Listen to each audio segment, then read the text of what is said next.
the mic and make sure it sound right, boys.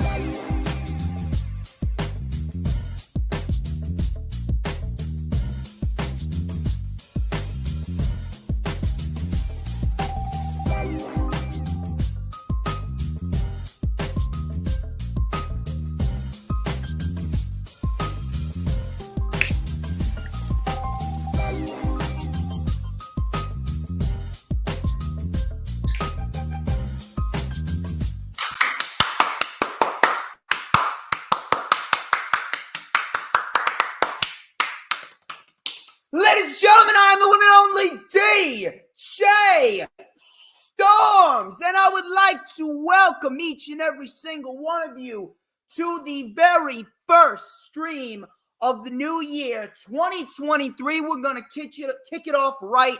Happy New Year, ladies and gentlemen. Thank you very much for spending your first week of 2023 with your boy.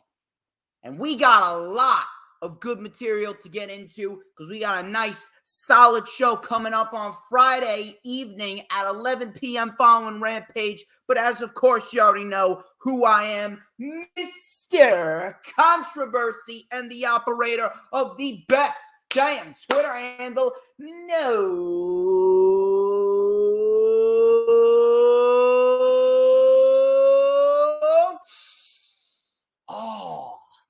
Oh, shit. Yo. Do you smell that, brother? Brother, you know what that is right there? What is it? I can't. That right there is the smell of pure fucking excellence. That's what that is right there. Wait for it. Wait for it.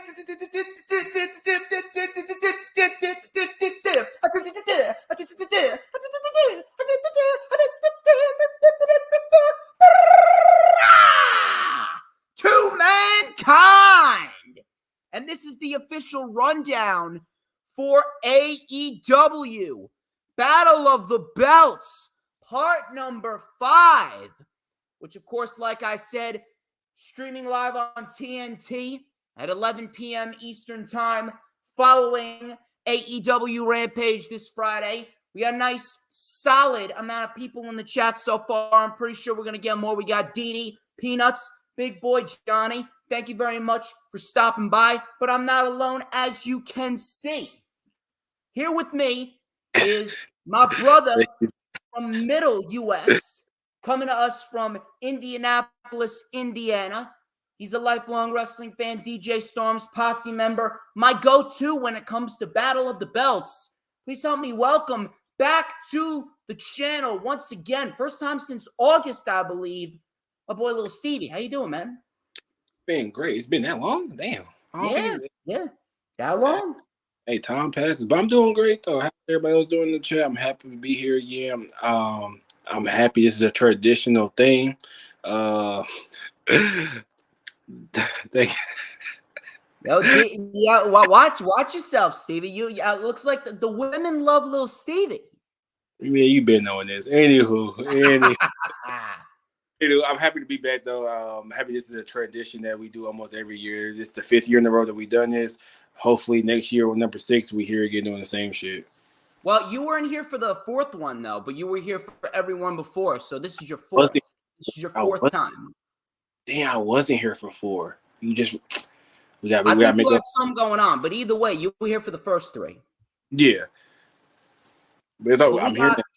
Yeah, absolutely. We got some stuff to go over. We got 3 matches, as of course for Battle of Belts 5, but we want to talk about some before we get into the actual matches and everything that's going down. Obviously, this was a typical Battle of the Belts build. Nothing too overbearing. It has a little bit of story going into it, but 3 matches, not really all too crazy. It's still at 1 hour, but the main difference here is they're doing the same thing that they did the last time, and they're doing it live immediately following Rampage. Now, I don't mind that it's live. Live is always better than tape shows. Not to say that tape shows are bad. Look, if it's a good show, it's a good show. I don't give a shit if it's live or taped. But live is obviously better. I understand why they did what they did the last time because they didn't want to interfere with Extreme Rules. That's one thing. if this is going to become a reoccurring thing, I don't know if I can get behind that. And we were actually talking about this before we went live. I have no problem with it being live, but I would much rather have it as its own separate show on its own separate day, because it just can become a little bit overbearing. Obviously, you got SmackDown and then you got Rampage. Rampage at the 10 p.m. time slot. Listen, I don't mind it as much as other people mind it, but I don't mind it at that specific time slot because it's only an hour. But then another hour following that, even though it's only 4 times a year, it can be overbearing and it can be very overwhelming to the viewer as well. I would much rather have it on a Saturday, whether it's live or whether it's taped, just so that way it sticks out as its own separate entity. I do believe that one day it will expand to 2 hours, and one day it will be AEW's true mini pay-per-view in between the big 4 shows that they do. But I would really like it to be on Saturday going forward, whether it's live or taped, because I just can't really get behind the whole 11 p.m. format. We're going to watch it anyway, just because, we're loyal AEW fans. We love the product and we want to see our favorite wrestlers succeed. We want to see them put on great matches and we want to see good payoffs. But at the end of the day, if you don't have to do it, you shouldn't be doing it. Last time was different. This time, I really don't know why they're doing it immediately following Rampage. But I want to hand it over to Stevie. Stevie, you were actually in full agreement with me before we went on the air. Yeah, I'm still in full agreement. There's no wavering in my judgment. They treat this as a pay-per-view s like a mini pay-per-view s type show. They wanted to be important, so for it to be important, you have to make it feel important.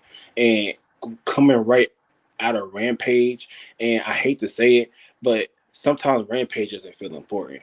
So if you want this if you want this Battle of the Belts to feel important, you have to have it on its own show. You have to have its own little build to it. You have to have its own whole little aura around it. Because Friday, we're thinking we're going into Rampage at 10, end at 11. Yes, we start Battle of the Belts at 11. Most people might not make it past Rampage. Some people might fall asleep on Rampage at 10:30. Some people might fall asleep at 10:45. You might not make it to that stage. If you want this to be important, put it on Saturday. Make it a Saturday night thing. Make it feel important and have it to where people actually can watch it and want to watch it. Because yes, we're still going to watch it, but there's some people who won't watch it just because it is late at night. Just because it is, I don't want to watch I don't want to watch a wrestling show at 11 o'clock at night. Some people will be like that. Me personally, if I'm up, I'm gonna watch it. But some people won't watch it, and you want everybody to watch it. You want everybody to enjoy it. You want everybody to love it. And putting it on at 11 o'clock at night on a Friday night isn't necessary. There's nothing going on tomorrow night. There's no reason for it to be. After Rampage, I'm okay with it being live. I want it to be live, prefer it being live, but you don't have, and it could be like you only have the venue till Friday, so you want to just do it in the same venue. Maybe, I don't know, but I don't think it's a reason to do it on a Friday night. I don't think it's a great choice, and preferably, I would prefer it to be on Saturday night around, say, it could be at 10, it could be at 8, it could be at 9, but I prefer it to be around Saturday night.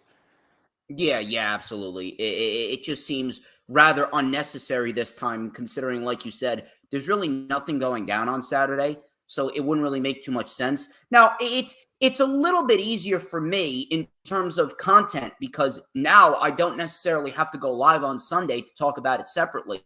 Now I'm including it in the LFU, which I have no problem with, but at the same point in time, it's just overbearing doing it right after Rampage. I would just like it separately to let the shows breathe. Even if it is taped, I don't mind it. Just give me a deep fucking wrestling show and we're good. We're good. Yeah, that's my, the only excuse that they can give me that I might be able to, okay, I can understand, and not money per wise, but they might they will have to book the arena for an extra night, or they will have to do it in a different arena on a certain night. I understand that for money wise, it wouldn't probably be smart because Battle of the Belts isn't really bringing in a huge profit. I don't think it would sell out. Maybe if you put some effort into it, maybe it could, but I don't think it would sell enough tickets to make a profit back. That's the only reason they can give me to maybe they doing it the same night is we don't want to rent the arena out for another night that we're not going to make a huge profit on. That's the only reason I can kind of understand. But you can like have like Rampage and Battle of the Belts tickets like as one, and you can like have both of those tickets. You can like make up something. But and you can pre-tape Battle of the Belts. I have no problem with that. You can go to Jacksonville. You can go back. You can have it in Jacksonville before you go on the road and have it there somewhere. That's perfectly Battle fine. of the Belts 3 was pre-taped, and to this day, Battle of the Belts 3 was still the best Battle of the Belts that they put on. Konosuke Takeshita and Claudio Castagnoli was pre-taped, yet that was legitimately the best match in the entire history of Battle of the Belts, and everyone was praising that match. No one cares if it's pre-taped or not. Just give me a good match. Give me a good show.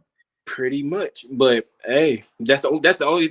Hey, I'm not defending. I'm just saying that's the only excuse they can give me, that they don't want to rent the arena out for one more night. That's the only excuse they really have of not really putting it on Saturday. And I can kind of understand it, but then again, like it's other ways around it where it can be on the Saturday night. No, yeah, absolutely. That's not up for debate whatsoever. But before we get into the actual matches, I'm gonna throw it back to you, or I'm gonna keep it on you rather. I'm going to keep the ball with you in your court. Tell everyone where they can find you on social media. I don't really tweet. I don't really, so you really won't see me tweet. When I do tweet, it's just, but you can go to Little Stevie 317 on Twitter, and on Instagram it's King_Seth, that'd be SEF3. And that's pretty much all you'll find me on. I'm not really a big social media guy.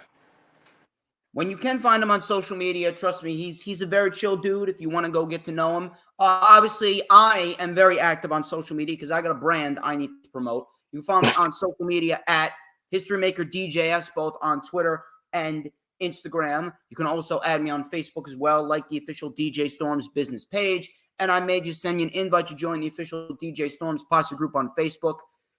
Go and check out all those links in the description. Please make sure you also check out Hardcore Sports. We are live right now on 5 platforms, including two Hardcore Sports accounts, including the YouTube channel right down there and the Twitch at Hardcore Sports 1. You can also follow us on Twitter at Hardcore Sports N and Instagram at Hardcore Sports Network. Please make sure, if you haven't already done so, we are almost 13 minutes into the stream. If you haven't liked the stream, I don't know what the fuck you're doing. I got Stevie back here for the first time in 5 months. You come on in here, you like the fucking stream, and you share it out on all platforms of social media. Twitter, Instagram, Pinterest, Tumblr, Snapchat, TikTok, whatever social media platforms that you may be using. Share it out and get as many people in here as possible. It's the first stream of 2023. We want to start this shit off right, all right? Also, please make sure that you hit the subscribe button either on my channel or the Hardcore Sports YouTube channel. And, of course, hit that notifications bell with a huge coup de grace. I'll tell you why. It's because that way you will know whenever I pop up on YouTube. Because whenever I pop up on YouTube, oh, baby, it is the best time to be on YouTube. And year after year, I get better and better. Because when you on here on YouTube and I'm live, you're going to get to see this glorious sideburn chin strap combination and this beautiful mustache right here. Give me 1 second. Give me 1 second. See, this is Earl's favorite part of the channel. He's not here because he's doing the wrestling experience, but we're still going to light it up for him. We're going to light it up with a little and a little and a whole lot of because like a nice hot prime rib at a fancy restaurant. We were talking about that before we went live. A nice hot prime rib with steak fries and lobster bisque. Oh, you know I'm just so good. I'm the tastiest snack in the IWC. Look, Danielle may like Stevie, but let me tell you something. Everybody loves DJ Storms. I'm just throwing that shit out there. You haven't met me yet. If I was big, I was big on social media. Oh man. Yeah, sure. Oh man. Oh yeah. Oh man. Yeah. What are you coming on here with this? Oh man. Shut up, you fucking clown. If I was bigger on social media, DJ Storms, who? JD, who? It'd be Steve. It's fun. What are you fucking doing? You fucking trying to be the fourth member of the fucking New Day here? Who? Who? Anyway. I'll tell you who. We're gonna get right into a battle of belts, and who we're gonna start with is the All Atlantic Championship match. This is Orange Cassidy and Kip Sabian. I'm actually gonna throw this over to you first, since you're back here for the first time in 5 months. Give me your analytical dissection on the build for this, on the overall match, who's gonna come out victorious, and where do you see both of them going afterwards? Let me hear it. Okay, so before I give you that, I just want to give both guys credit. I feel like both guys don't get enough flowers. Orange Cassidy kind of does, but not Kip. Orange, I can respect if you don't like his character. I can 100% respect if you don't like his character work or how he does that. 100% respect it. But anybody can say this man cannot wrestle. When that man stands between the ropes, it's a 4-star match waiting to happen with anybody. And he's just great at what he does. He's a great character.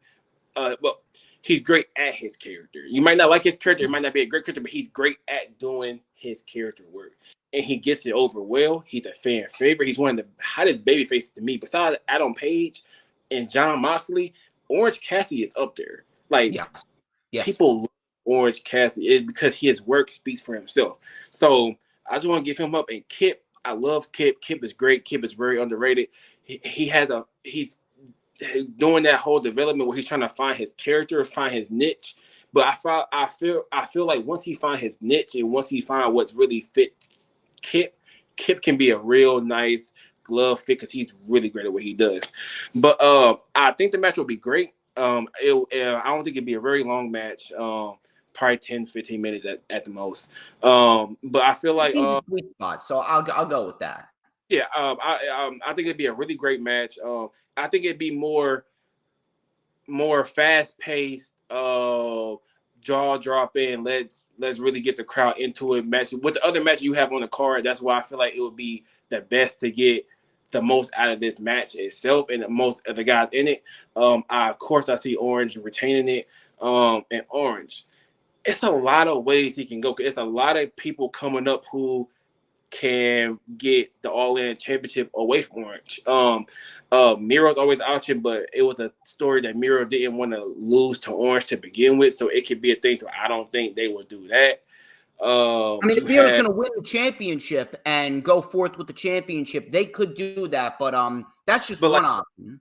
But that would be like, I wouldn't say rewarding bad behavior, but he's in the doghouse now because he didn't want to put over Orange. So I feel like it would be kind of fucked up to reward him by having him beat Orange. Like, so I don't think it would be him, but he's a good option. You have Powerhouse Hobbs, who's been doing a lot of warming up. We haven't seen him yet. That could be a great option to deal for Orange. I'm a Hobbs guy, so I wouldn't mind that. Yeah, you have Will Hobbs. I can also see Roosh coming back because he has a match with Claudio coming up, I believe, but he's not going to beat Claudio, of course. You have Roosh coming up. Roosh can do it. You have Andrade who can come back, who can come in, make a nice little statement, and he can have him while Roosh deals with Claudio. Andrade deals with Orange. You have a lot of different options you can go with. So Orange is in a great spot. Orange has a lot of feuds he can go with. You also have Samoa Joe, who just lost his title, so he's also looking for more gold. I can see him doing a feud with Orange. That wouldn't be bad. I can like that. Orange has a lot of challengers. Orange, I feel, will have a long run. I don't feel like his next challenger is going to be his defeat. I feel like he has 2-3 more people he can beat. I feel like Orange will have a really good run. Kip, I don't know. I didn't know what Kip went before Kip came back. Kip, I don't know who Kip is. I don't know his character really. I don't know Kip. I don't even think Kip know who Kip is. If I'm being honest with you, if you're being real. So I feel like once Kip really finds his niche, then we can kind of plan for Kip. But I don't know where he goes. I have literally no idea where Kip goes after this loss. Like no, he goes to dark. I feel like Kip's problem right now is it's not the fact that he's not good. He's kind of in the same spot that Scorpio Sky was in when Scorpio Sky was the champion. It's not that he's not good. He's very good. He's great, but there's just a lot of people who are ahead of him. And they're ahead of him, whether it be in the ring, they're ahead of him, whether it be in the character work. I feel as though it's that combined with the fact that still, and this is the biggest problem that AEW has, Now he's been managing it a little better, has Tony Khan, but there's just not enough TV time. 3 hours, it's not enough. We need Rampage to move off of Friday onto another night and go to 2 hours. And then once we get the Ring of Honor show going up on honorclub.com, whenever that gets started up, then we should have plenty of time where everyone's going to be used. Everyone is going to get their opportunity. Everyone is going to have something to do, whether it be on Ring of Honor, Rampage, or AEW Dynamite. But I feel as though the feud, it could have been built up a little bit better. Obviously, it has to do a lot with the fact that there's just a lot of people who are ahead of Kip. But one thing is for sure, just like you said, is the fact that it's an open field for Orange Cassidy. It's an open field. We have so many people, Hobbs, Miro, Roosh, just to name a few. And then we could also throw Wardlow in there. We could throw in there. He's on his heel run. He'll lose, but you could throw 10 in there if you want to. Yeah. If you just to have a little fun, you could throw Preston Vance in there. Fucking. You could throw Starks in there. You could throw anyone in there. It really is an open field, no matter where they want to go. That's what I'm saying. He has so many ways he could take that title, and I'm not saying I'm invested in the All Atlantic title because I'm not really invested in it, but I'm not really intrigued. It's a lot of options, so my mind it makes my mind wonder. I'm like, he can go here, he can go here, he can go here. It's a really deep field that Orange is in, and Orange is going to have a nice run. He's in a great place right now, and he has been putting on very good matches. So you need to give him credit. He's coming out there every fucking week and defending the All Atlantic Championship. He has a lot of fucking title defenses underneath his belt. Does he have like 4 or 5? No, dude. Oh, he has 2 triple threats for sure. He has 2 triple threats. He beat Roosh and 10, and then he also beat Rey Fenix and Luchasaurus. He also defended the title successfully against Jake Hager. He also defended the title successfully against Shibata. Then he successfully defended it last week against Trent. He had a successful title defense against QT Marshall. And I feel as though I may be missing another one, but he's been defending it a lot. I think it was lethal for some odd reason, but I don't think it was lethal. No, he didn't fight lethal yet. Yeah, I don't think it's lethal. But I feel like we are missing. I can't remember. I feel like we are missing somebody. Either way, dude, he's only held it since October 12th. That's not that long, but he's been defending it week after week. He's not a slacker. He's not a fucking slacker. Well, this is his 7th defense coming up against Kip, which he's going to win. That means he's had 7 title defenses, which that's a great ass track record. Yes. Especially with the matches he's put on. All these matches has been great. Yes. So, Orange Cassidy, I wouldn't be surprised if he makes a TNT title run. People don't like his character, but he has wins. He's over with the hardcore of it really well. I don't see if they want to, I wouldn't mind it. If they want to, I really, really wouldn't mind it. I would, if they do that, I would like more or less of the character in the ring. Like I'm okay with the character outside the ring. That's perfectly fine. But inside the ring, if he was more in the TNT title ring, like I wouldn't do as many spots with like the hands in the pocket. Like it's cool sometimes, but not all. If that makes sense. Like sometimes, like just get in the ring, let's get straight to business. Then like if you want to get the crowd to it, then you can put the hands in the pocket, do the kicks, or you can put the hands in the pockets and do the suicide dives or the kick ups and stuff like that. But like I could.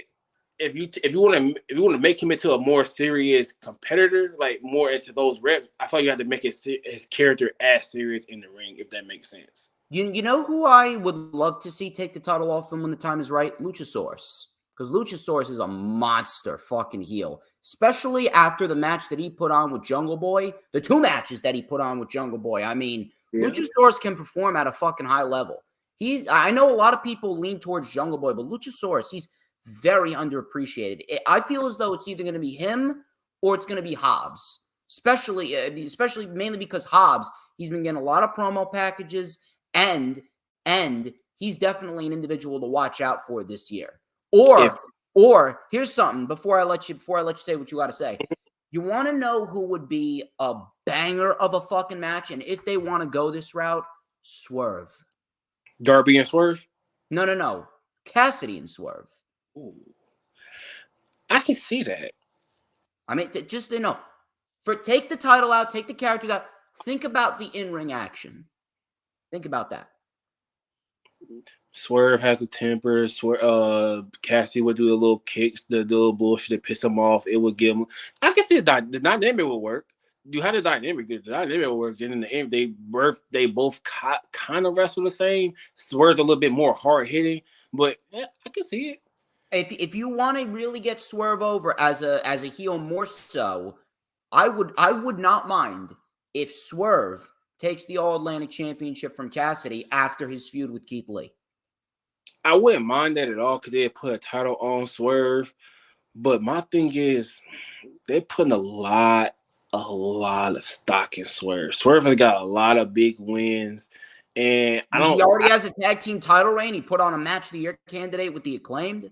I think now this is my thinking. Either they're putting a lot of stock in him now because they're gonna build Keith Lee up a little bit more. So when that match happens, Keith Lee wins and he gets all that momentum that Swerve just had because Swerve is a monster here who's been on a winning streak. He has these two big goons behind him. I can see that going on.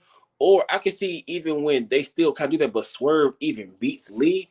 And Swerve is like, I'm not gonna say like in the main event picture, but he's taking that TNT title off of Darby when the time is right. Like I would not mind that at all. If you give me Swerve and Darby for the TNT Championship, you won't hear one fucking complaint out of me. Where they're going. That's where my mind's working. Either they're building up Lee, they're building up both. They're not building up one or another. They're building up both. But either they building up Swerve to build up Lee even more to have him be in the main event picture, like maybe to have MJF as a challenger or something like that, or they're going to have they're building up Swerve to where they can have a great match with Lee, but Swerve is just catapulted to where he's taking that title off Darby. He's just in that main event picture as well. So either which one of those guys they're going to get elevated is just which one. But I wouldn't be mad at either one. But I can see Swerve definitely being TNT champion easily in 2023 with the work he's doing, especially if these goons work out behind him. If they actually become good muscle where they can actually put in damage and actually put fear in people, I can honestly see him making a monster run in 2023. Oh yeah, so he's definitely a guy to watch out for with the work that he's been doing, especially the way that he carries himself. But back to this match, it's definitely an open field for Cassidy. I don't know where Sabian goes. Again, there's just a lot of people who are ahead of him, but this should, if they give him the time, which I do believe that they will, this could be Sabian's best matchup in AEW so far, and I do believe Cassidy will retain the championship. I can see this match opening the show. And Orange Cassidy retains easily. Yeah, I hate that they always put. I'm happy that it's not really I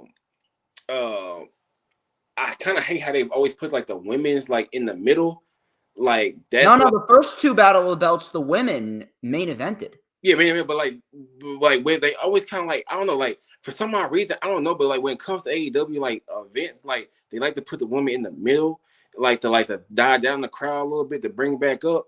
But they didn't do that with the third, but no, the third Battle of the Belts, Jamie Hayter and Thunder Rosa, no, they fucking brought the fucking heat. They didn't have no other choice but to do that one. But I feel like because like we was thinking Jamie Hayter was gonna be on the show instead of Jade, and for some odd reason, I felt like if they wouldn't went with the pay-per-view that we had kind of laid out, or we thought was gonna go out, the women was gonna be in the middle again, and that's like kind of like the sweet spot where women kind of lead up at. But yeah, I definitely see Kip and Orange. I think they're gonna start the show off. I think you have to start the show off with them. It's gonna be fast. It's gonna be nice, draw dropping. Yeah, start with them. So from there, we'll go into Jade Cargill and Sky Blue. This is nothing more than another match to get Jade the win here. What I am going to keep my eye on, though, is Sky Blue, because let me tell you something. I fucking shit all over Sky Blue 15 months ago. She was terrible. I don't know what the fuck she did, but she's got to be fucking training with Dante Martin or some shit, because looking at Sky Blue now versus where she was 15 months ago, two different Sky Blues. She has gotten a lot more fluid. She's gotten a lot more intense. She looks like she knows what she's doing. Meanwhile, 15 months ago, she didn't know what the fuck to do. She almost felt like she was scared to even move in that ring. Nowadays, it's like, no, this woman's going to go out there and fucking wrestle. She has a beautiful fucking code red. She's moving a lot more fluidly with the sliding enziguris and the super kicks. I like that Sky Blue is becoming a lot more fluid. So I'm actually interested in seeing what she can do with Jade Cargill. Obviously, this is nothing more than a match to get Jade Cargill the win. And more likely than not, it's leaning to a match with Red Velvet because Red Velvet is inevitably going to split away from the baddies. I don't know what they have planned for Jade Cargill, but they really can't wait for Chris Statlander. I would really try and get that title off of Jade Cargill ASAP. It's just all about finding the right woman. Now, I'm not really sure how they're going to go about that, but if you ask me, give it to Willow. Fuck it. No. Willow is going to take the Ring of Honor women's world title off of Athena. But I do have a decent individual. You give me what it looks like we're getting. What looks like we're going to see an Hikaru Shida heel turn. It looks like we're going to see Shida and a babyface Toni Storm go at it based on what happened this past Wednesday. Because when Saraya chose Toni Storm as her partner, which we all know she's not going to be her fucking partner, Shida's going to turn. She's going to attack Toni Storm. That's going to be an angle. That's going to be an ongoing story. And then we will get Mercedes Moné coming out, and she's going to be Saraya's tag team partner next Wednesday. But we'll sidetrack here. One thing that I really like, you saw that there's a lot more storylines in the women's division now. Jade Cargill and Red Velvet, they have some tension going back and forth. Shida's about to turn heel. Jamie Hayter, she's got her own thing going on. We have Ruby Soho and Tay Mello. They got a feud going on because Tay Mello broke Ruby Soho's nose. So we actually got a lot more storylines in the women's division. I ain't thinking about that one. Yeah, you're right. So that's something that we have to focus on as well, because the women's division, over the course of the last couple months, it hasn't been too bad. And you can start to see the slow changes. And when Mercedes comes in, I mean, holy shit. Holy shit. I mean, that right there, whether it's a one-off or not, that right there is just going to boost the credibility tenfold. I don't see it being a consistent thing yet, but it's going to lead to it being a consistent thing. Which, by the way, Battle of the Valley for New Japan Pro Wrestling with Kairi and Mercedes sold out. Sold out. So that goes to show you that Mercedes is a fucking draw. But with Jade Cargill and Sky Blue, I got my eye on Sky Blue. I think that she's been doing very, very well, and I'm interested to see what she can do with Jade. But this is just another match to get Jade another win. And we're headed towards a match with Red Velvet, inevitably. Probably at Revolution. Depends on how they want to do it, but that's how I see this all playing out. That's very predictable. I don't know who the fuck takes it off of Jade. Reportedly, Serena Deeb is injured. If it was up to me, I would give it to Deeb and then build up Statlander when she comes back. Give me Statlander and Deeb. That's a fucking banger waiting to happen. But if Deeb is injured, I mean, if you're going to do Hikaru Shida, and Shida is going to win the TBS championship, she can feud with Toni Storm. And then when Statlander comes back, you give me Statlander and Shida, babyface Statlander and heel Shida. I mean, that right there would be a fantastic program for the TBS championship, especially if you guys remember this. It was a little over 3 years ago in one of the early, and I mean the early episodes of Dynamite. I believe it was December something. I think it may have been December 3rd. Maybe it may have been December 3rd, 2019. I remember December 3rd, 2019. Oh, no. I think it was December 4th. December 4th, 2019.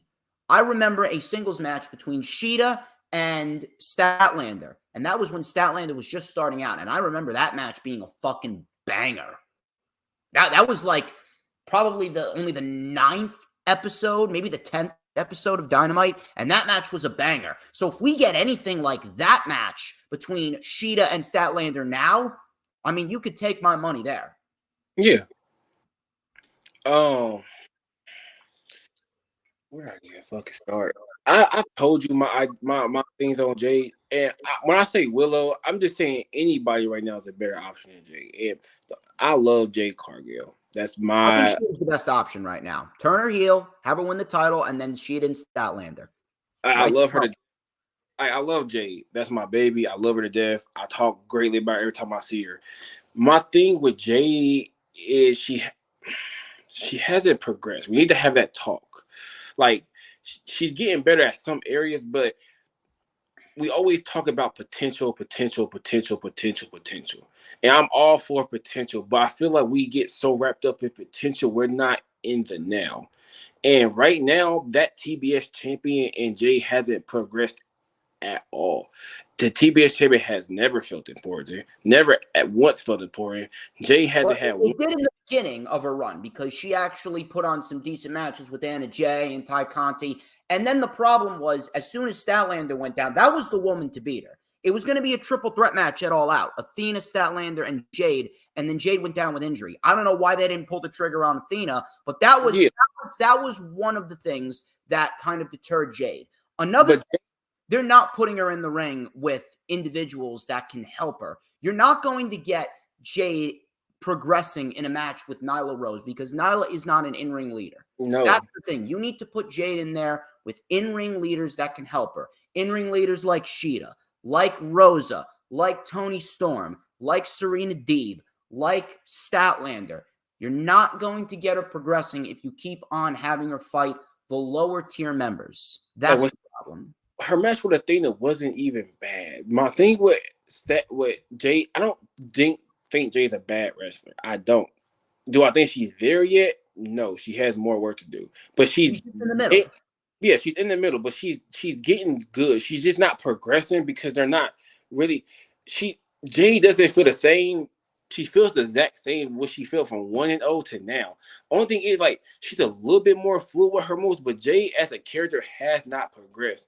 And I had so much more hopes for her around this time. I thought around this time, I didn't think she'd be TBS champion around this time. I thought around this time she'd be making her claims to why she should be AEW Women's Champion. I feel like that's the shot she would have been making around this time. She's nowhere near that. And, like, I don't know if that's because we had too high hopes for her or we put, like, too big of a, like, expectation around her. But me personally, I haven't seen any progression from her, and it hurts a little bit. So I feel like she could be so much better than what she is. And I don't know if I'm not going to say she's not working hard enough because I don't know this woman. I don't know what she does in her off time. I'm not ever going to say that. I don't know if it's the booking when she's not, like you said, she's not in the ring with in-ring leaders, so she's not progressing in the ring as wise because she's not in those matches. Or it's because, like, No, that's the only option. You're putting her in squash matches almost every time she defends or 5-minute matches that doesn't do anything for her. Like, put her in a match with Red Velvet is nice. It's really good. But Red Velvet herself is still a little green. So you putting 2 green individuals in the ring and say, yeah, go make magic. That's not gonna work.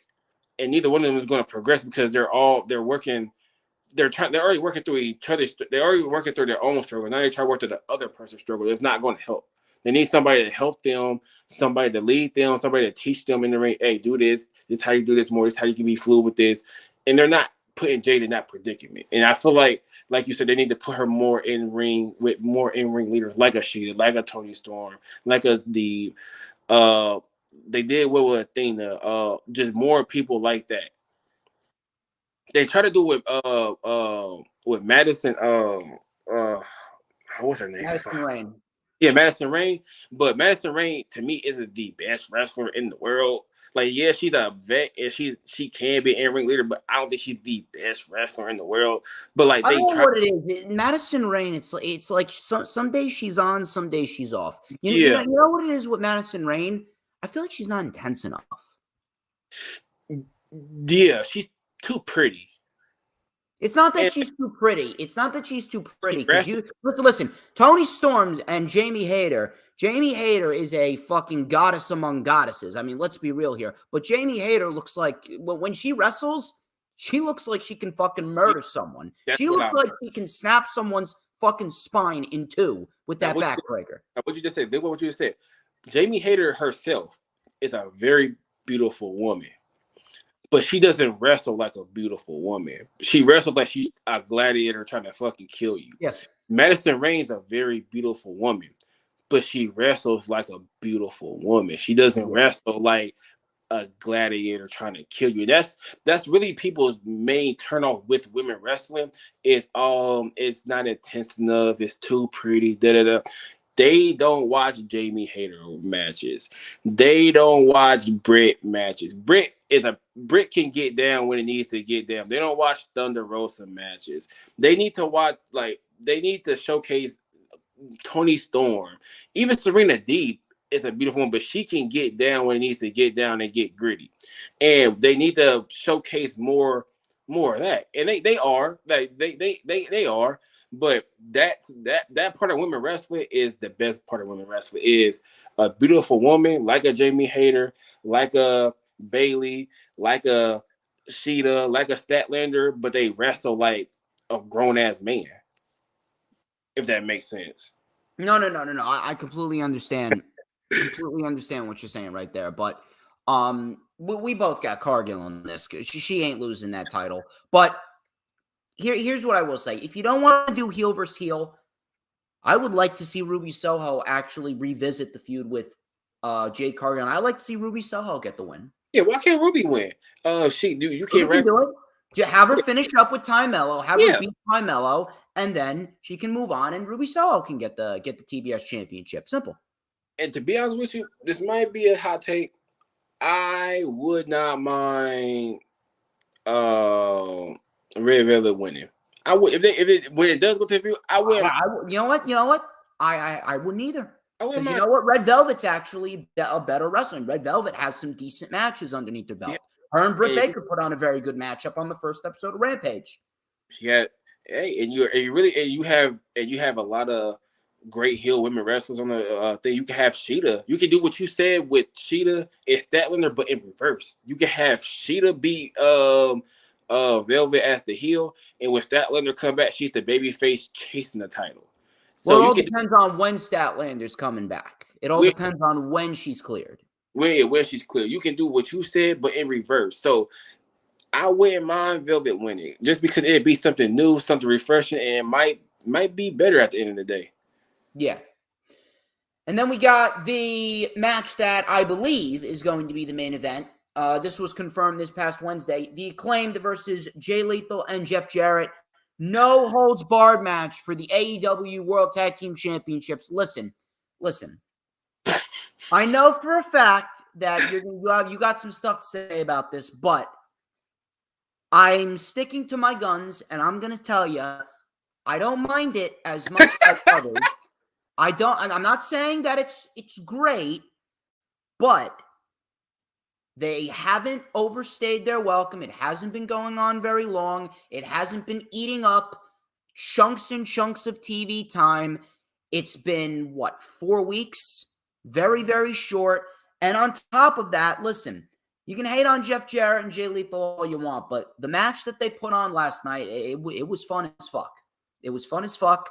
The crowd was lively, and the false finish added a lot to that match. And the Acclaimed, listen, the Acclaimed can get anything over. The Acclaimed and the Max Caster's raps on Jeff Jarrett and his wife, fucking gold.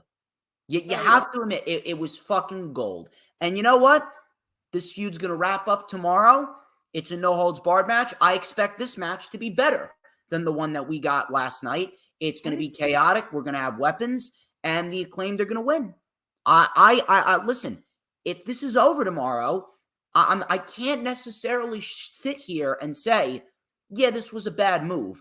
Could it have been better? Could there have been a lot more interesting roads that they could have taken with the Acclaim? Could we have seen a better option than Jay Lethal and Jeff Jarrett? Yes, absolutely. But if this was used, like I believe it's being used, as nothing more than an interim program to get the Acclaim through a few weeks and then one tag team title defense, or in this case, 2 tag team title defenses, and then they're on to their next opponent, whether that be the Lucha Bros, whether that be the Young Bucks, whether it be the Guns, whether it be another match with FTR, I can't sit here and tell you that, yeah, this was completely shit, because some of the stuff's actually been pretty fucking entertaining. I don't know. This is what I'm saying about it. Because you are right. I did shit on it when it happened. But if you do remember when I shit on this is the two reasons I shit on it because, and I'm gonna save my shitting on this match until next week because I want to see what they do after this. But I mean, look at what they did last night, man. I mean, you can't discredit that. My two main problems was I didn't like Jeff Jarrett and Billy Gunn in the main event. I didn't like that. I just didn't like it. I don't like that. That I understand. I understand. But granted, it was a Rampage, and the Acclaimed, who were the tag team champions, the Acclaimed did not take the pin. Granted, right. But I get what you're saying. Yeah, yes, I completely understand. Right. But my other gripe was TK has a tendency to draw out feuds a little longer than they have to go. And my fear was he was going to draw this feud out longer into a bigger pay-per-view. And I'm like, that would be a mistake because they need to be on to bigger and better. And I was cool with the first match. The first match, I'm like, okay, yeah, cool. I was okay with it. I'm like, yeah, get it out the way, get out the system, give them a nice little title defense. Everybody needs like a nice little title defense booster up to get them up to where they need to go. I'm okay with that. But now you see where I'm going with. They did it once. They had the false finish. It was a great finish. That should have been the end of it. Now we're doing this again. Well, yes, but granted, at the same point in time, it was because of the false finish, which makes sense. And now it's a no-holds-barred match, so now there's going to be no excuses when Jeff Jarrett and Jay Lethal lose. There can't be. That's what I'm saying. This has to be the end-all, be-all. If this is the end-all, be-all, I won't shit on it because it's going to be a great match. It's no-holds-barred. There's no way it's going to be a bad match. You got two. I love the Acclaim. I love Lethal. Jarrett, he's look, he's a fucking heat magnet. The crowd was chanting, "Fuck you, Jarrett," and it was a beautiful thing to hear. Exactly. He's gonna get hit with his guitar. It's gonna be nice. Like it's gonna be a nice match. But if it goes on further than this, I will shit on it heavily because there's no reason why in 2023 Jeff Jarrett should be on my motherfucking TV fighting for titles. I don't care if it's a TV title. I don't care if it's 24/7, 7-11, 5-11 title. I don't care if it's the fucking FTW title. Jeff Jarrett should be on my TV in 2023 fighting for titles at any point. So I'm letting it slide now just because it's the Acclaim. It's not really doing any harm. Like you said, it's not taking up major TV time. And they had a good match. They're gonna have a great match. And it should be the end. If it goes or any further, I will shit on it. I will 100% shit on it. You can't tell me otherwise. I think my only gripe with this match and this feud is the fact that they're getting a tag team title shot when they lost to Sting and Darby at Full Gear. I think that's my only gripe with this entire thing. Other than that, I haven't really had a major problem with it. I don't have a major problem with it. I'm just saying I don't want it to extend. That's all I want. That's all I don't want. If it was that one match, it would have been perfect. This now is going to be good. Okay, it's cool, it's whatever. It should not, and you should agree with me, it should not extend past tonight. No. I mean, no. After Friday, it should be over. It should be dead. Jeff Jarrett should be. I think Lethal should be on his own. I don't know why he's even in a tag team with Jarrett. I know Jarrett wants to be in the spotlight. I don't know what's going on, but Lethal should be on his own. He holds more value right now as a singles guy. He can have a match with Orange. Why is he in a tag team with Jarrett? He could be having a match with Orange. Losing. Here's what I feel as though that's where they're going with next. I have a feeling. I don't know why. I have a feeling that Orange Cassidy's next opponent will probably be Jay Lethal for the All-Atlantic title. Hopefully, get him away from Jarrett. He don't have to be away from Jarrett. Like, Jarrett can still come out with him and do a little strut thing he likes to do. Jarrett is going to be Jay Lethal's Sting, like Sting is to Darby. Yeah. Then I think we're in a better scenario. I don't want them as a tag team. I don't want it. I don't want it. I don't want it. I'm sorry. Look, they had us last night. They fucking had us with that false finish. And then Aubrey Edwards is like, no. I saw this fucking egghead, Sanjay Dutt, push Bowens' foot off the rope, restart the fucking match. They got us. They got us. When I tell you I was ready to talk shit to you so hard, I was like, dude. I was like thinking to myself, holy shit, I got to do Battle of the Belts rundown tomorrow with Stevie. What the fuck is he going to... I was actually more concerned with what you were going to say rather than what I was going to say on my show this Saturday.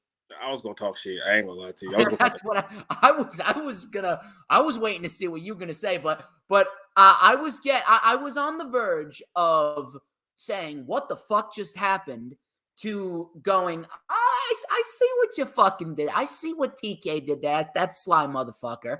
That's what I was thinking. I went from what the fuck's going on to okay. I went from oh hell no to oh okay. I'll be getting around. I said okay, they gonna reverse the finish. Okay, good. Okay, yeah. You're like, I see what's going on. Hell no, a phone in hand, ready to take, and then I said, oh, okay, never mind. you were like, just about as you were ready to send it, you were like, hold up, Aubrey Edwards. Oh yeah, okay, Aubrey Edwards is reversing the decision. Okay, never mind, we're good. Carry on as per usual. Resume your natural positions. It's just things you know in wrestling, like if a team's getting beat down and it's like a 4-on-2, you know somebody's coming out. It's gonna be somebody big. You ready for the pop? What's a fuck finish happen? Another referee get in the ring. It's getting reversed. We all know that. We all know it.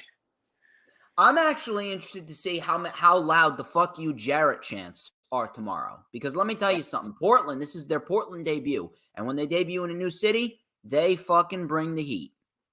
They look out here for heavy with the fuck Jarrett chants. I be front row with it. Lead the chant. Lead the charge. But this is going to be an entertaining match. It will be an entertaining match.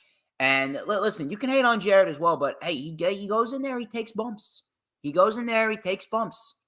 He does not half-ass anything. Even at his age, he does not half-ass anything. It's not that I have because when I was growing up, like, yes, I've been watching wrestling as long as I can remember. But like at 8 years old, I don't have a valid opinion of Jeff Jarrett. And I wasn't watching prime Jeff Jarrett. I wasn't like, I feel like to really experience somebody, really have a strong opinion of somebody, you have to be around to experience how they was. And from my experience with Jeff Jarrett, I don't have a problem with Jeff Jarrett. He's a heel magnet. He's a douche. He's an asshole. That's just who I know Jeff Jarrett to be. So I don't have a problem with Jeff Jarrett being AEW at all. I don't want Jeff Jarrett wrestling for titles. No. I completely understand, and I know what you're talking about, and I'm with you there. And Sting versus Lethal and Jarrett in just a regular match, I would have no issue with it. If it had a nice feel to it, if it had a nice little reason why it happened, I wouldn't complain about it because there's no harm to it. I like Sting. I left Jeff. Cool. 2023, he's fighting for the tag titles in the main event. Are you shitting me? Granted, the last match was not in the main event. That was within the first 40 minutes of the show. Yeah, this isn't the main event. You know this is going to be. We don't know. I mean, they could do Cassidy and Kip in the main event. We don't know, Steven. We don't know. Holds bar match for the tag titles. And yeah, you're right. Yeah. This match is going to main event. F-Jerry. I know. Main event. For a tag. Hey, listen, what I'm looking forward to is who's going to take that guitar shot to the head, because the last time Max Caster took that shit like a champ. He took that shit head on, that guitar shot. Jeff is going to take a guitar. I don't know if it's going to be on the head. It might be on the back. It might be. But Jeff Jarrett 100% is going to take a guitar shot. I didn't put my. I actually do believe that you're right. I think Max Caster is going to hit Jeff Jarrett in the head with a guitar, and we're going to get a huge fucking pop. A huge pop. That's how we're going. That's how the match is going to end. It's going to end with either Cass is going to hit him, or it's going to be a pinfall, or fuck, god damn it, guitar shot. It's Max Caster and Bruce Bones. There we go. Either Bones is going to hit him, and then Cass is going to hit him with an elbow shot, or Cass is going to hit him with the guitar, and it's going to be a pinfall. But somebody just get hit with the guitar. He's get hit with the guitar. But I have a feeling it's going to be an entertaining match, and the Acclaimed are going to retain. Before we get out of here, who do they move on to afterwards? Again, with Cassidy, I feel as though it's an open field. Definitely, whoever loses the Escalera de la Muerte next week on Dynamite in the Forum, the tag team of the trio, they have to be in consideration for a title shot against whomever. Against obviously the Acclaimed, but I can see the Acclaimed and the Lucha Bros. If Death Triangle loses, I would absolutely not mind the Acclaimed and the Lucha Bros. But I have a feeling that the team that's going to take the titles off the Acclaimed is going to be the Gun Club. And I have a feeling it's going to happen because Billy Gunn, Daddy Ass, is going to turn on the Acclaimed and reunite with his sons. That's how I feel as though their tag team title reign is going to end. I don't know when, though, but I have a feeling that's how it's going to end. That's a great fucking point. I can see it coming full circle. Yeah. My thing is, I'm stuck because I was so headstrong on FTR is going to turn heel again. Because I told you, I like FTR as a babyface. It's cool. It's okay. But FTR, money-wise, are heels. They're heels. I've always known them as heels. I think they've done a great job as babyface, especially Dax. They've done great as babyfaces, but they're heels. Let's be honest with it. They're fucking heels. Yeah. It's like Randy Orton. Randy Orton can be a fine babyface. He's a little boring, but he can be a fine babyface. But if you want the most out of Orton and the most opportunity, he's heel. Yeah. Same with FTR. So I always felt like they was going to lose all their titles quickly. And I didn't think it was going to be like, oh, they lose one title, then 5 months later, lose another. I thought it was always going to be like, boom, boom, boom, boom, because it's a meltdown. Like, they have to be like, okay, we have to get back into winning. Like, we're losing. We need to win at all costs. We don't give a fuck about anything else but winning. But with all the rumors coming out about how it's a little heat backstage because of how Dax and Punk relationship is, and about how some New Japan guys don't like Dax, and about how Dax is rubbing some guys wrong, and they was making teasers about going back to WWE. And I know a lot of people do that, especially that get buzz around social media. But like, I don't know. I don't know if they're going back. I don't know if they're not going back. I really don't know, especially since H is in charge, and H is really big on Dax, really big on FTR. So I can see that. I don't know, but if they stay in AEW, 100% FTR is beating the Acclaim. 100%. They're gonna get back to the roof. They're gonna be assholes. They're gonna be top guys. No more flips. No more nothing. All fists. I don't know, man. I really think the Gun Club could very well become the mega heel tag team of the year by beating the Acclaimed, and Daddy Ass is going to be Daddy Benedict Arnold. But I don't think they're there yet with No, not yet. Maybe Double or Nothing, but not But you gotta think about it though. Like, when I think of like the Gun Club, and don't get me wrong, I told you I'm a big fan of these guys. But when I think of them as the same boat as I think of Brian Pillman, the same boat I think of Kip, the same boat I think of Scorpio. I think that they're actually better than them because they advance their characters a lot. I thought the fucking segment last night was hilarious. It was hilarious, but like, when I'm saying the same boat, when I mean the same boat, it's like, no matter what the fuck they do, we just don't really care. And it's a kind of fucked up boat to be in because it's nothing they've really done. Like, they're great guys. Like, they're great at what they do, and we know they're great at what they do. Like, we know Kip's great in the ring. We know the Gun Club's great in the ring. They're great on the mic and stuff like that. But it's like, we just don't care. Like, no matter what, like think about it. Like, really think about it with Scorpio Sky. No matter what Scorpio Sky does, for some odd reason, we just do not give a fuck. And we try to pinpoint so many different reasons, like, oh, maybe because his character work, or maybe because his promo work. But it's a lot of Men of the Year should have had a run at the tag team titles. I would have much rather have taken that than Scorpio Sky as the TNT champion. Exactly. But Scorpio Sky with Ethan Page even kind of falls in that category to where when he's by himself, we really don't give a fuck about what No. Ethan Page is doing. I care about Me Ethan personally, Page. Ethan Page, I can see him taking the title off of Cassidy if they want to, because he's fucking great. He's fucking great, dude. I'm sorry. when I I see got to disagree with you there. I see them on my TV, I honestly stopped giving a fuck. Like I stopped listening a little bit. Like I love Ethan Page. Ethan Page is a great heel, great worker, great on the mic. He yells a little too much, but great worker, great mic on the. But for some odd reason, I don't give a flying fuck about Ethan Page. I just don't. And I'm sorry, but the Gun Club, they fit in that category. Like they're great in the ring, they're great guys, they're great character worker. But for some odd reason, nothing they do entertain me. Like I just cannot.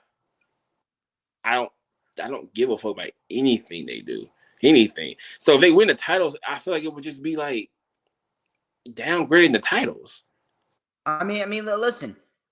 This feud with FTR, it's definitely going to help them. So we're going to have to wait and see, because let me tell you something. If they're put up against the Acclaimed, you're going to hear a lot of fucking heat for them. And if Daddy Ass turns on the Acclaimed, that place is going to get burnt the fuck down because of how much fucking booze the crowd is going to just shower upon the Gun Club and the reunited Guns and their father. I'm telling you. Like, if we think, like, oh my God, like, the first time he did it, like, this time would be hard.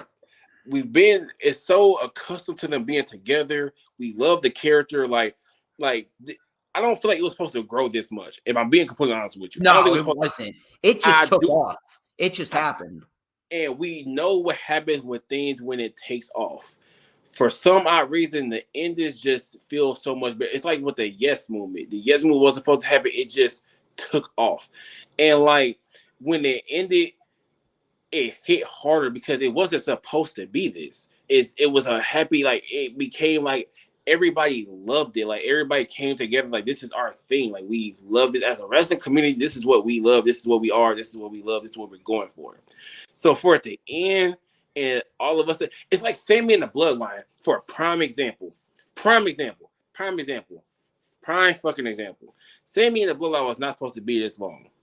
It be reported it wasn't supposed to be this long, but it took off. It has its own wings. So now when it ends, it's going to be even more devastating because we're Sammy's going to be the biggest baby face in the industry. Oh, he's going to be what the they play. He is the biggest baby face in the industry. Heel right now. That's the crazy part. But like it was, so when it ends, it's going to hit us harder because we took it off and we're so invested in it. Same thing here. I feel like either he was supposed to turn on them and it was supposed to stay a turn and it was supposed to be healed and go on their own ways, but we loved it so much they had no choice but to bring it back. It had no choice but to progress it to what it is now. So now when it ends, it's going to hit even harder. So I can honestly see the Gun Club winning. Now that you put it that way, I can honestly see a scenario winning. I'm telling you right now, when that happens, there are going to be people who are going to be fucking rage quitting online because of that. That's how over Billy Gunn and the Acclaimed are. And it literally makes no sense, but they're over as fuck. That's welcome to pro wrestling. I have no idea how, like, I understand how that claims are, but you can't even explain it. You can't even explain it. And you got to think about what they're promoting. They're promoting scissoring. That is a sexual term, and they have it being okay, and they doing the hand movements, and they're making it okay. I mean, listen, it's a hand gesture. Get your mind out of the gutter. Do you like people gonna get? People by the way, I actually have a friend who talked to a lesbian, and they said that that's not a real thing. It's not real. But either way, yes, it is a sexual term. We know. We know. But like, I don't want to. I'm a grown man. I know. Because people gonna get mad, or people gonna. I mean, like, hey, we feed off the heat here. But people gonna twist this. It's DX-esque, if that makes sense. No. Yes, it is. Okay. It is. Because DX, like, they made it cool to blurt out all these sexual terms and extra crops and all that shit. And the Claim is kind of doing the same thing. Like, they're so cool and they're so like growing so hard because they're so like against like what we're supposed to be. Like, everything that Claim are is supposed to be over.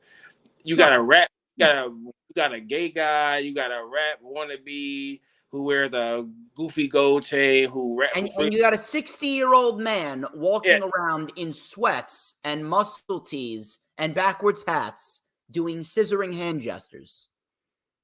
It makes no sense. But how do you explain that to a non-wrestling fan and make it make sense? You can't. It's just there. It's over. Scissor me daddy ass. That's all I have to say. I'm buying that shirt. I will buy that fucking shirt and I will wear it out in public. I don't give a shit. Yeah, I will wear it in public, and you can't explain that to the non-wrestling fan, but you have kids, and you have it making, but you're making it cool, you're making it acceptable, you're making it for the kid. It's DXS, and I feel like if they can take this really far and be like a really like, and especially when they grow in the ring and become more fluid and become more character-wise, I can really see them being like a top tier tag team, just multiple reigns and long reigns, and just being one of the best tag teams, because they can be babyface or they can be heels. They shown they can be both. They shown they can be great heels, and they showed that they can be great baby faces. They're both. So that's a better combination, because now you have a Swiss Army knife to where you can't flip them. Like, you can have, oh, we need you heel for this, you gonna turn your heel. It's like can I say like the New Day? No. The Usos? No. The New Day were better as heels than they are as baby faces. Let's be real. But I guess you could say maybe the Usos. But regardless of that, the Gun Club would be great representatives to take the titles off of them, especially with reuniting with their father. When you take a look at it. And as Stevie stretches, we're actually going to wrap it up right now, because that's it. We went through all those 3 matches. And ladies and gents, that wraps up this edition of the Rundown. First stream of 2023 already in the books. We got plenty more to come this year, trust me. But I would like to thank each and every single one of you who tuned into the stream. Stevie, once again, you are fantastic. I always have a good time dissecting wrestling with you from the jump to the end. It's a fantastic time, and I hope to have you on sooner rather than later. I'm calling you again for Battle of the Belt 6. I will call you up again for Battle of the Belt 6 for sure. And I will be here. Absolutely. You have my word. No matter what I have going on down there, I'll be here. You know my word. You know, if I tell you something, I do it, I'm going to do it. I'm going to be here. Amen. One more time, bro. Where can we find you on social media? Twitter, Lil Stevie 317. I don't tweet, but you can still follow me just so you can keep up with this beautiful mug of mine. Or you can go to my Instagram where you can really keep up with this beautiful mug of mine. Even though, again, I really don't post that much, with King_Seth3. And it'd be Seth with SEF. Check out all the links in the description. Like, comment, and subscribe. Share out the stream. Until next time, I am DJ Storms. He's Little Stevie, and this has been the Rundown. But before we get out of here, Stevie, we are on the first stream of 2023. We're going to end it right with the question that everyone must answer. Who runs the IWC? Now, you know I've never answered this question. No, you're going to answer it because it's a new year, new you, but the answer remains the same. Who runs the IWC? Me when I get a YouTube channel. Who runs the IWC? Me when I get a YouTube channel. Who runs the IWC? You got it like right now, man. I give it to you right now. You ain't getting it again. You can kiss my ass. You got to say my name. Say my name. You are not Destiny Child. I can't. My man DJ Storms. You damn fucking right, baby. Who but DJ motherfucking Storms? All right. Don't you fucking forget it.